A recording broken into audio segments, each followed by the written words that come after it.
We'll see if they move. I mean, you saw Bill. They're going to move. Well, look, they're already moving. Hold on, Bill Ackman No, threatened. they're not. Hold on. People say they're going to move all the time after elections. They don't do it. Bill Ackman said he was going to move. You know how many people moved out of New York City in the last 3 years? 600,000. They're moving. Yeah, they're moving. They've been moving from COVID. You know how many people moved out of your state, California? Oh, I know. No, Under Newsom? Yeah, no. People do move. There's no doubt about that. People move in America, and you're right. It seems that people are leaving blue states in surprising numbers, and the trend is hard to ignore. You'd think these traditionally liberal regions would implement policies that improve everyday life, but that doesn't appear to be the case. On a recent episode of Real Time with Bill Maher, the host offered a candid explanation for why residents are moving out, and his perspective is genuinely compelling.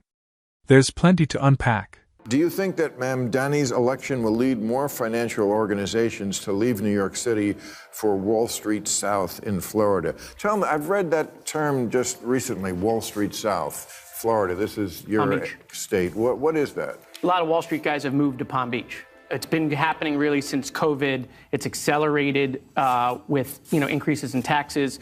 It's not just out of New York. It's New Jersey, Connecticut, it's Chicago, it's California. So they're fleeing high tax blue states for Florida.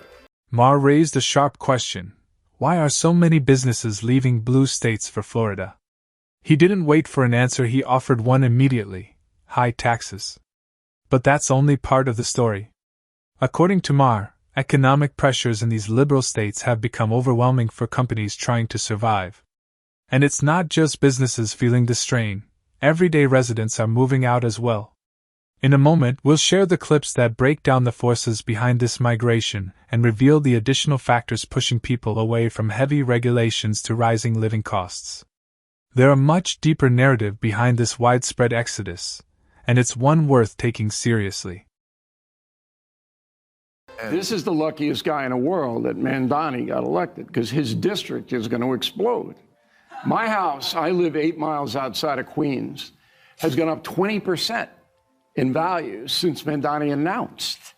Okay? Because people aren't going to pay the punishing taxes. New York is the highest tax state in the union. But you said your house value's gone up. Yeah, because they're moving to Nassau County. Oh, they're moving out of the city. Out of the city, and they can still take the train back in the city and not pay the millionaire's tax or whatever crazy thing this guy wants. O'Reilly breaks down why so many people are leaving New York, and he says it comes down to one issue: Mamdani proposed millionaire tax. New York has an unusually large share of the nation's wealthiest residents, billionaires and millionaires, who collectively generate about 60% of the country's tax revenue. That makes the city heavily dependent on them. So the idea of raising taxes yet again wasn't just controversial, it felt intolerable to those already contributing the most. But Mamdani didn't appear worried about the fallout. After winning the mayoral race and signaling his commitment to the tax increase, the response was immediate. High earners started relocating, taking their wealth and their tax dollars with them. O'Reilly argues this wasn't an accident but the predictable result of policies that drive away the very people supporting New York economy. But what people don't understand is he can't raise the taxes unless the state okays it, and the state is not going to okay it. So this is just smoke and mirrors.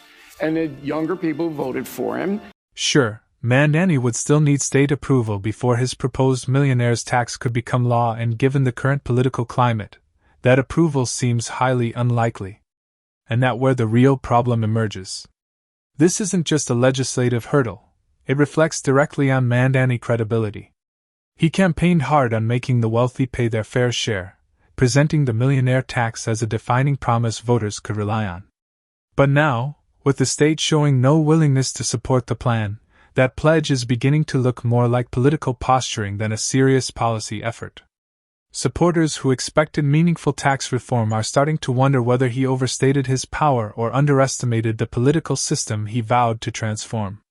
Either way, the chances of the tax becoming reality appear slim, and Mamdani's unfulfilled promise now lingers awkwardly over his administration. Either way, the likelihood that this tax will ever be implemented seems slim, and Mamdani's unfulfilled pledge hangs awkwardly over his administration. We'll see if they move. I mean, you saw Bill. They're going to move. Well, look, they're already moving. Hold on, Bill Ackman No, threatened. they're not. Hold on. People say they're going to move all the time after elections. Listen, they don't do it. Bill Ackman said he was going to move. You know how many people moved out of New York City in the last 3 years? 600,000. They're moving. Yeah, they're moving. They've been moving from COVID. You know how many people moved out of your state, California? Oh, I know. No, Under Newsom? Yeah, no. People do move. There's no doubt about that. People move in America, and you're right. Guys, it's as if Representative Jared is refusing to acknowledge the obvious. People aren't leaving blue states because they're craving a change of scenery, they're leaving because the economic policies have become overwhelming. Look at New York.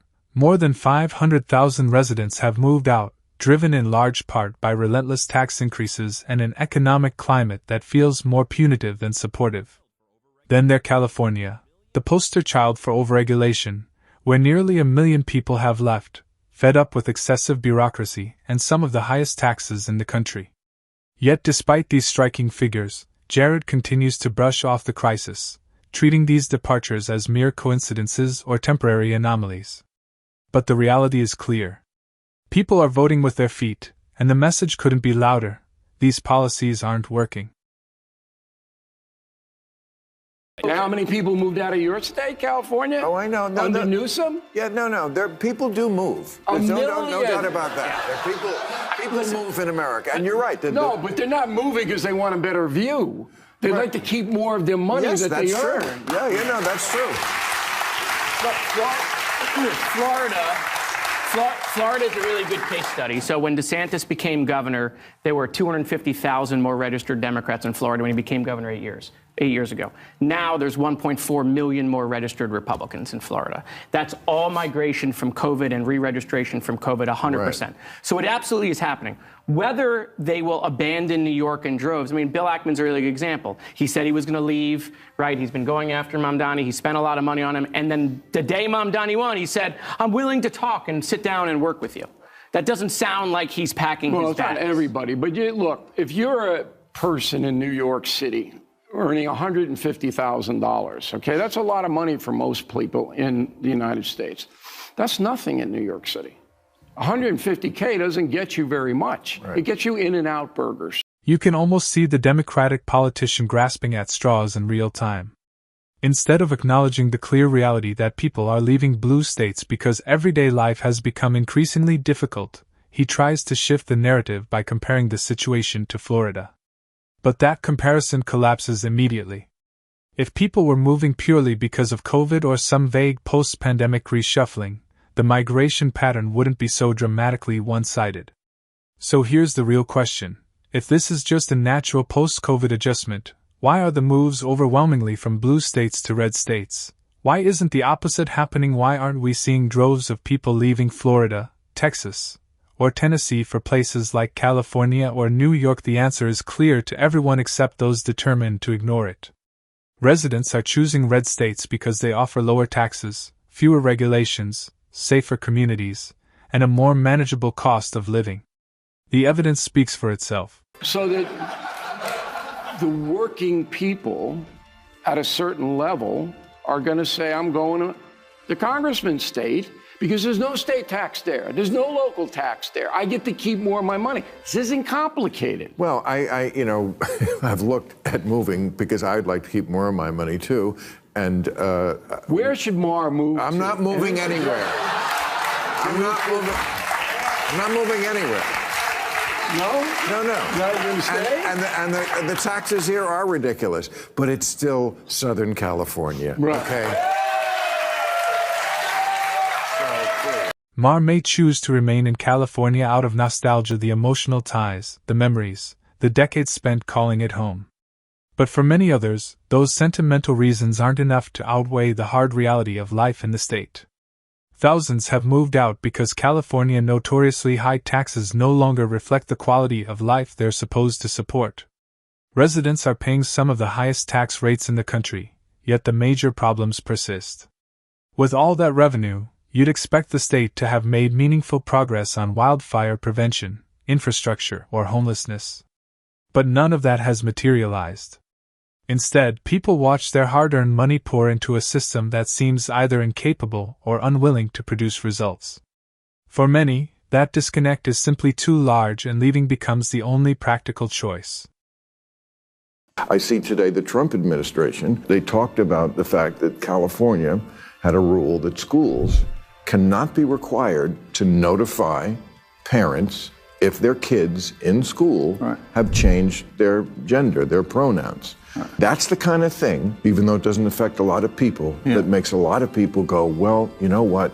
That's the party without common sense. Now, if that's your state, how are you? I just disagree with that. I mean, the law was you would be fired. A teacher would be fired if a teacher did not report or snitch on a kid talking about their gender identity. I just think that was wrong. I think teachers should teach. I don't think they should be required to turn in kids. And by the way, we're talking about their parents. How can you snitch? The idea of a snitch and a parent to me doesn't compute. Well, I don't. But what is the job of a teacher? This may not be the main reason people are leaving California, but it's certainly an issue that frustrates many residents.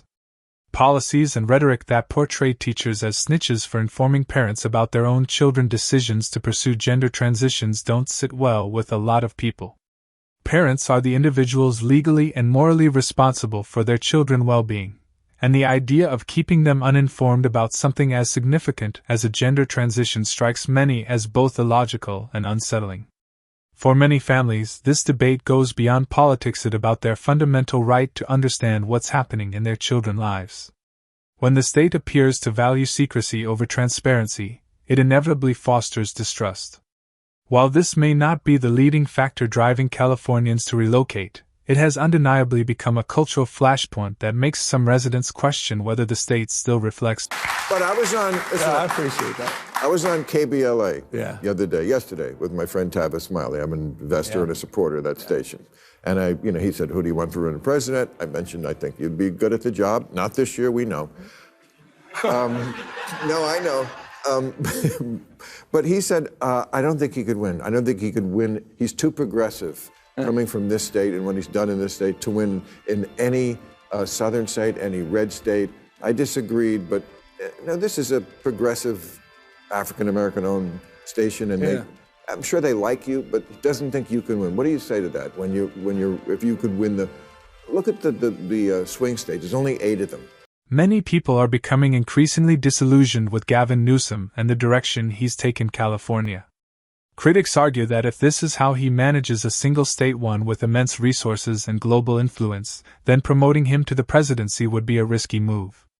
As a result, a substantial number of voters say they're unwilling to support him as the Democratic Party presidential nominee, believing his record doesn't inspire confidence. Beyond frustrations with his embrace of progressive, woke policies, they're a deeper concern. Many feel Newsom lacks the competence and disciplined leadership needed to address the country's complex challenges. From rising homelessness and increasing costs to ongoing governance controversies, his critics see a pattern of mismanagement rather than meaningful solutions.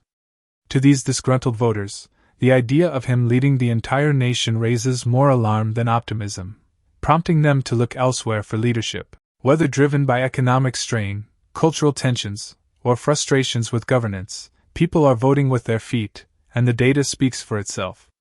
For policymakers and political observers, this should be a wake-up call. Ignoring these issues has consequences. States that fail to balance ambition with practicality risk losing the very residents who keep them running, while voters increasingly look for leaders who align with both their values and their day-to-day realities. These migration patterns reflect policy successes and failures loud and clear, and that brings us to the end of today's video.